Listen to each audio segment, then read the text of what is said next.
Fundamentos de Biogel, aula 10, oficialmente.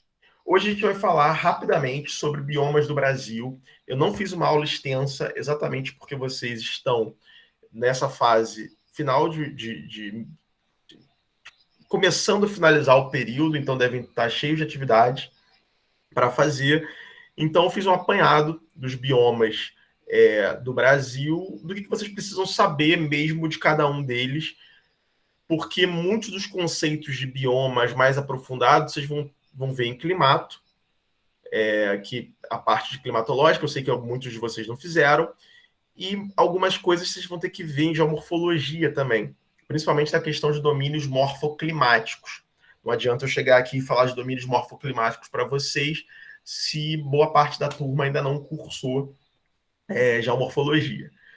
E então, esse tópico fica para a geomorfologia. A gente vai falar aqui de biomas de uma forma bem superficial. Só alguns detalhes que eu considero importantes que a gente vai aprofundar hoje. Então, esses dois slides já estavam na última aula, que é importante destacar que os biomas podem ter esses nomes locais e regionais. E pelo IBGE, nós temos no Brasil 6 biomas, oficialmente. Todos os biomas brasileiros, eles tiveram sua área reduzida por conta da atividade humana, da ocupação do território brasileiro. Isso é natural no mundo todo. E só é possível entender os biomas entendendo o relevo da América Latina, da América do Sul, desculpa. América Latina não é uma região, não é América do Sul, desculpa. A América do Sul, ela tem um relevo muito interessante e muito importante para entender a distribuição da vida aqui. Primeira coisa que a gente tem que ver é que tem a Cordilheira dos Andes aqui, porque a gente tem a colisão aqui de uma placa com outra placa. Essa placa aqui está subductando essa daqui. Em geologia, a gente usa esse símbolo aqui para dizer que essa placa está sob a outra. Tá, mas o que isso representa para a biogeografia? Isso daqui é uma barreira para massas de ar. Porque vocês vão ver em climatologia, para quem não cursou, que nós temos os ventos alísios, que eles sopram nesse sentido daqui. E eles empurram a umidade até a umidade bater nos Andes. Essa umidade, ela faz esse sentido daqui. E a gente já vai ver que a Amazônia tem um papel crucial na manutenção dessa umidade e na chegada dessa umidade no centro-sul do Brasil. Outra coisa importante, deixa eu apagar aqui, tem relação com a geomorfologia da América do Sul, que vocês vão ver isso muito melhor em geomorfologia. Primeira coisa, com o soerguimento dos Andes, a maior parte das drenagens do Brasil, elas correm em direção, não do Brasil, da América do Sul como um todo, elas correm, a maior parte, são todas as drenagens, elas correm em direção ao Atlântico. Já existiu uma época, antes dos Andes, do soerguimento dos Andes, em que haviam drenagens na América do Sul para o Pacífico, drenagens significativas. Então, quando os Andes eles se formam, as drenagens elas começam a ter um sentido preferencial para o Oceano Atlântico. E isso faz com que o relevo brasileiro seja dissecado por esses rios. E forma, nesse contexto, o famoso Planalto Central do Brasil. Porque esse Planalto Central é uma área dissecada por rios importantes. Alguns desses rios são afluentes do Rio Amazonas, alguns desses rios são afluentes do Rio São Francisco, alguns desses rios são afluentes do Rio da Prata, e assim por diante. Esses rios, eles escavam o território brasileiro. E entre os Andes e o Planalto Central, a gente tem uma depressão aqui, uma depressão relativa, vocês vão ver já a morfologia o que isso significa, que gera uma área úmida, uma área que a água tem dificuldade de escoar, que é o que nós chamamos de Pantanal brasileiro, e fora do Brasil as pessoas chamam de Gran Chaco, que é uma área com uma grande variação de climas, de biomas, que pega Argentina, Paraguai, e essa área daqui é uma área rebaixada, com grande acúmulo de água que vem aqui das drenagens que descem dos Andes e as drenagens que saem do Planalto Central do Brasil. Então, a geomorfologia é muito importante. Eu não tenho como entrar aqui em muitos detalhes de geomorfologia por conta dessa disciplina, uma disciplina de segundo período, que vocês não cursaram geomorfologia ainda, a maior parte de vocês, mas saibam que isso é fundamental para entender os biomas, a distribuição dos biomas do Brasil, tá? Essas drenagens, elas são fundamentais também para manutenção da umidade, principalmente aqui na Amazônia, porque imagina, se a Cordilheira dos Andes ela cortasse aqui a Amazônia, estivesse numa outra posição, eu teria uma parte da drenagem vindo para cá, uma parte da drenagem vindo para cá, dos rios. Eu teria uma divisão dessa bacia hidrográfica aqui que é enorme. Então, a grande bacia hidrográfica do Rio Amazonas, vamos desenhar aqui de forma livre, mas não necessariamente exatamente da forma que eu vou desenhar aqui. Essa grande bacia hidrográfica aqui, ela é uma bacia que ela existe por conta dos Andes, que é a área de captação que vai fazer com que o Rio Amazonas seja um rio do porte que ele é, né? Uma drenagem tão proeminente do jeito que ela é. Então, seguindo. Falando da Amazônia primeiramente, antes de prosseguir, alguém tem alguma dúvida, alguma colocação? Fique à vontade. A Amazônia, ela primeiramente, é preciso falar que ela é uma floresta úmida, tá? Ela tem uma enorme biodiversidade, ela é heterogênea do ponto de vista paisagístico. Dentro da Amazônia, nós temos uma infinidade de ecossistemas. A gente não vai detalhar isso aqui, a gente não tem tempo para isso, mas saibam que tem uma infinidade de ecossistemas. A gente já viu nas aulas anteriores sobre os enclaves, mas tem ecossistemas, por exemplo, de várzeas, a gente tem ecossistemas de transição dentro da Amazônia muito, muito importante. E a Amazônia não está restrita só ao Brasil. É um bioma que pega diversos países da América do Sul, pega Colômbia, pega as Guianas, enfim, pega uma infinidade de países. E só que o Brasil é o que tem a maior parte da maior área de floresta amazônica, né, de todos esses países aqui da América do Sul. E a floresta amazônica ela é muito importante porque ela é responsável pelos chamados rios voadores.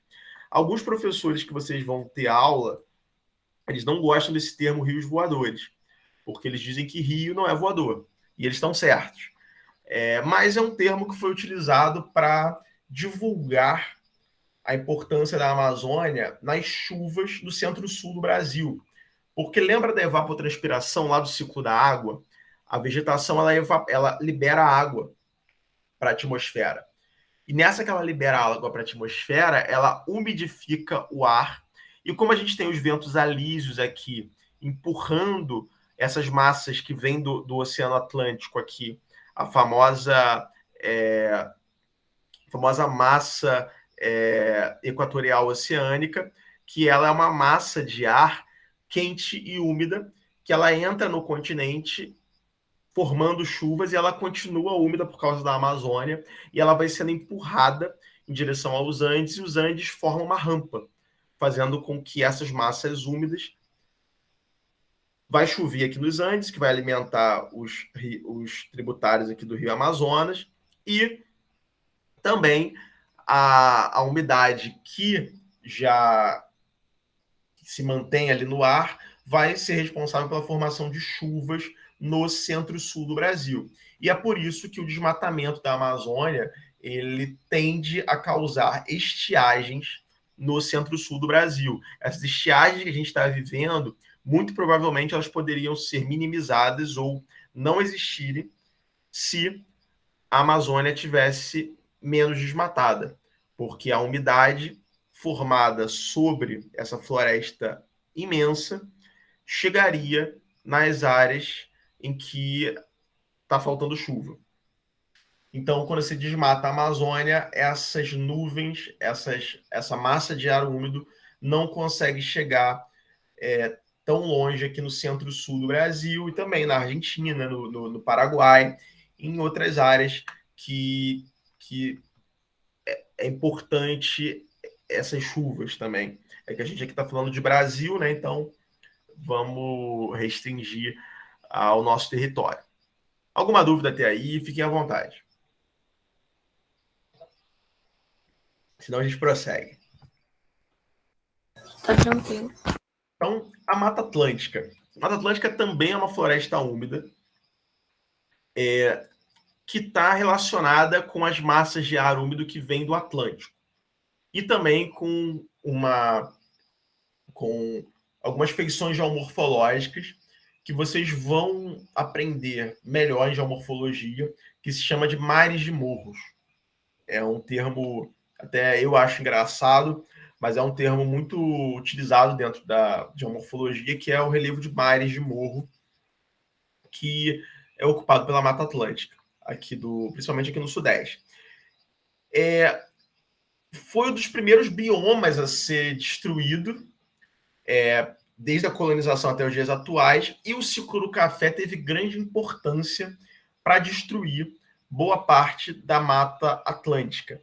Eu acho que eu já comentei isso na última aula, que tem um livro chamado A Ferro e Fogo, que ele fala sobre a devastação da Mata Atlântica ao longo dos anos, porque, principalmente pela produção de carvão para as Maria Fumaça, aqui no Sudeste, mas essa produção de carvão ela era para alimentar a infraestrutura para transporte de café, do ciclo do café. E o café também era plantado nessas áreas de encosta, que são áreas de Mata Atlântica. Então, quando você fala da plantação do café, do ciclo do café no Rio, e quando esgotou o solo aqui no Rio, as plantações de café foram se deslocando para São Paulo, isso ocorreu por conta muito pela destruição da Mata Atlântica, porque destruía-se parte da Mata Atlântica de encosta, inclusive existiam manuais de quais feições, quais fisionomias de Mata Atlântica eram mais propícias para você desmatar para plantar café, que gerava solos mais férteis, porque a Mata Atlântica também tem várias fisionomias, ela não é uma coisa única, existem vários tipos de Mata Atlântica. E o ciclo do café foi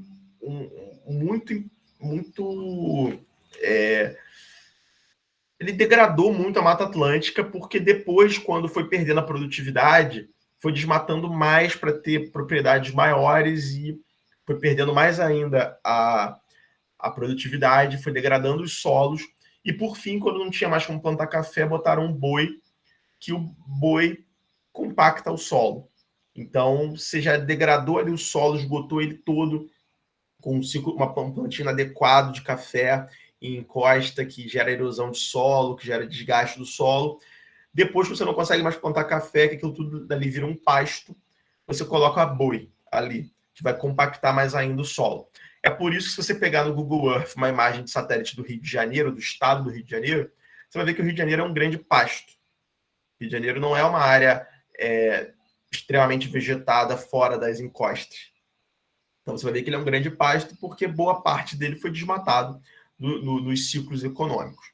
É importante falar que a Mata Atlântica é um dos hotspots de biodiversidade, porque eu não expliquei para vocês o que é um hotspot, mas tem uma infinidade de definições, mas uma das definições é ter um grande número de espécies endêmicas e está sob grande ameaça, ter sido reduzido muito a área original desse bioma. Então, a Mata Atlântica é um desses hotspots aqui no Brasil, tá? E é basicamente isso. Alguma dúvida, alguma colocação? Senão a gente segue. Então, seguindo. Falando dos pampas agora, ou do pampa. O pampa nada mais é do que o campo temperado que a gente viu na última aula, aquela área de vegetação rasteira, com algumas poucas árvores e arbustos, mas o predomínio ali é gramíneas, e são áreas temperadas, áreas mais frias.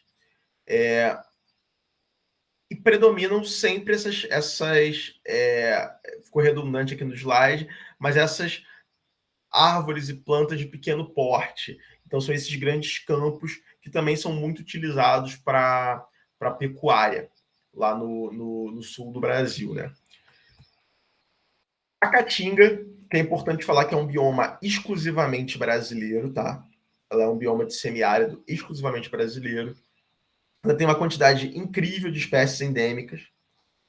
Ela tem essa escassez hídrica cíclica. O que isso quer dizer? A gente tem o inverno chuvoso e o verão seco. E, de vez em quando, você tem um período de seca que se prolonga por mais tempo do que deveria. Então, as plantas elas estão sob estresse hídrico constante. Então, essa feição aqui de caatinga, sem folha nenhuma, essas árvores aqui não estão mortas. Se chover aqui, em 3, 4 dias, essas árvores vão estar verdinhas, com um monte de brotinho de folha. Por quê?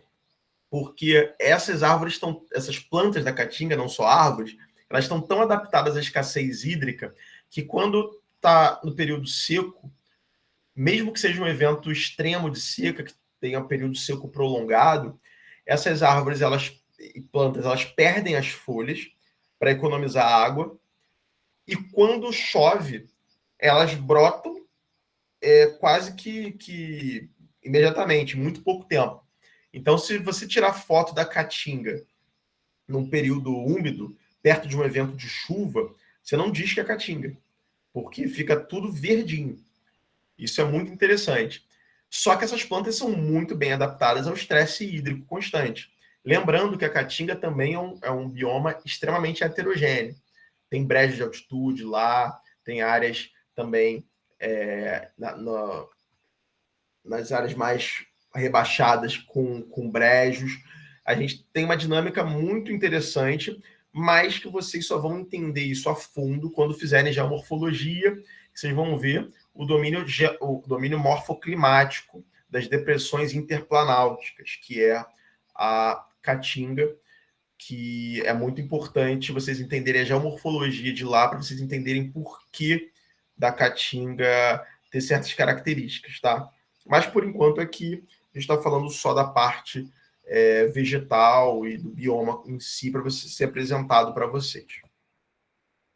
O Pantanal, que é um bioma de transição, mas pelo IBGE ele é considerado um bioma à parte.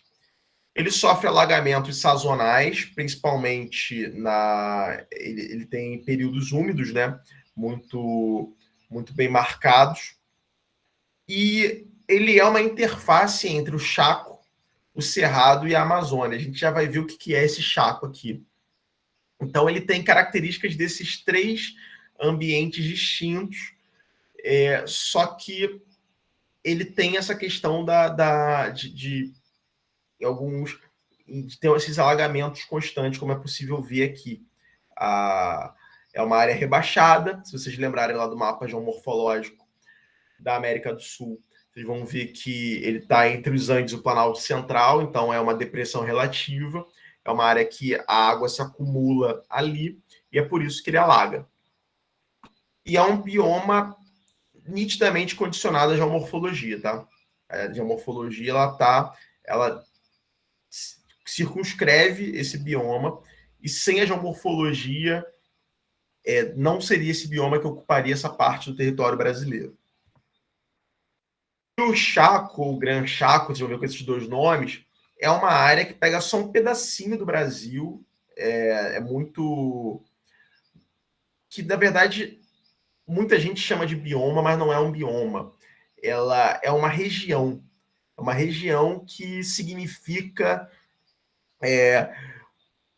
diversidade. O nome Chaco significa diversidade, porque você tem climas e vegetações extremamente diferentes nessa área da América do Sul, exatamente por conta dessa transição, onde você tem os Andes aqui, o Planalto Central aqui, e aqui você tem uma depressão, onde várias drenagens desagam aqui, só que você tem também uma transição climática para um clima de uma região subtropical, uma região temperada. Então você tem uma diversidade de ambientes, de ecossistemas nesse chaco.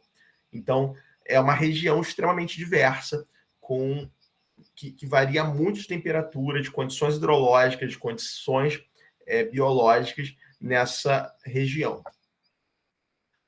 E aí foi, alguém tem alguma dúvida? Então vamos seguir. O Cerrado, é importante falar que ele é o segundo maior bioma da América do Sul, ele fica atrás só da Amazônia. Ele é outro hotspot de biodiversidade, ele é uma área que tem muitas espécies endêmicas, está muito ameaçado principalmente pelo agronegócio, essa expansão essa agricultura extensiva, e a pecuária também está avançando para o Cerrado, o que é algo que é complicado, porque o Brasil precisa do agronegócio, o agronegócio é importante, sem dúvidas, para o desenvolvimento do país, para exportar commodities, para gerar emprego, só que a forma que o agronegócio muitas vezes é feita do Brasil é uma forma muito predatória, e não tinha necessidade de ser tão predatória assim. E esse é um grande problema, e é uma das grandes lutas aí que a galera está tentando conscientizar as pessoas de que você não precisa produzir de uma forma que não é sustentável nas próximas décadas. Que você vai degradar o solo, aquela propriedade ele vai se tornar improdutiva, você vai acabar com o bioma, com a biodiversidade, você vai acabar com a água de qualidade, porque o Cerrado ele tem uma infinidade de recursos hídricos importantes para o Brasil, é a nascente de diversos rios, incluindo afluentes do Rio Amazonas. Tem um aquífero, uma parte do aquífero Guarani está sob o Cerrado. Então, é muito importante pensar assim, a gente precisa produzir, precisa gerar riqueza, precisa gerar emprego, mas também a gente precisa pensar nisso de uma forma que, a longo prazo, a gente não gere um problema que vai gerar mais despesa e mais problema social do que benefício. Então é muito importante, o Cerrado hoje em dia está no centro de uma grande disputa, de narrativa, de discussão, que vocês ao longo do curso vão ficar muito presentes com isso, vou ter muito contato com isso em diversas disciplinas. E é importante falar que o Cerrado ele tem verões chuvosos e invernos secos, que é o inverso da Caatinga, tá? Então chove bastante no verão, você tem invernos mais secos, mas o bioma como um todo não é tão seco quanto a Caatinga, mas também não é tão úmido a ponto de formar uma floresta tropical úmida. Muito embora tem pessoas que chamem o Cerrado de um tipo de savana, tá? Vocês vão ver em mapas mundiais que o Cerrado ele é um tipo de savana, a gente falou disso na última aula, mas também isso não é muito preciso, porque dentro do próprio Cerrado você tem áreas mais savânicas e você tem áreas que são menos savânicas. Vai depender muito da disponibilidade dos recursos hídricos e da pluviosidade da precipitação, que é desigual no território ocupado pelo Cerrado do Brasil. E por fim, para fechar a aula de hoje, isso daqui, como vocês são uma turma de licenciatura, isso daqui é muito pouco falado na graduação, mas isso daqui tem em quase 100% dos livros didáticos. Eu não sei se vocês já viram isso quando eram alunos, mas as sub-regiões do Nordeste são muito importantes. Elas são definidas por critérios físicos, basicamente. Então você tem o litoral aqui, que é a Zona da Mata, famosa Zona da Mata, que é uma área que tradicionalmente, que originalmente, não tradicionalmente, mas que originalmente era ocupada pela Mata Atlântica, principalmente, que foi degradada no ciclo da cana, que ocorreu aqui no litoral. Então, você tem essa área que hoje em dia você não vê quase Mata Atlântica aqui, mas é uma área que era ocupada basicamente por Mata Atlântica, tirando raras exceções. A zona da mata, ela tem uma transição para o sertão. Sertão é o semiárido, tá? No geral. Aqui tá botando sertão até o litoral, mas não é muito correto fazer isso. Mas, de qualquer forma, o sertão é a área semiárida do Nordeste. Entre a área semiárida e a área úmida, que é a zona da mata, você tem uma área de transição, que é quase como se fosse um cerrado. E essa área é chamada de agreste. Então, você tem a zona da mata, aqui, o agreste e o sertão. E, por fim, a gente tem uma transição desse sertão aqui para a Amazônia, que a Amazônia está aqui já, que a gente chama de meio norte. Essa área daqui, onde tem a mata de cocais, você tem uma transição ali entre um clima semi-úmido para um clima úmido. Vocês vão ver isso em climatologia. Então, você tem essa diferença aqui, essa transição. Então, assim, a gente tem as 4 sub-regiões do Nordeste dentro dos biomas que a gente falou aqui.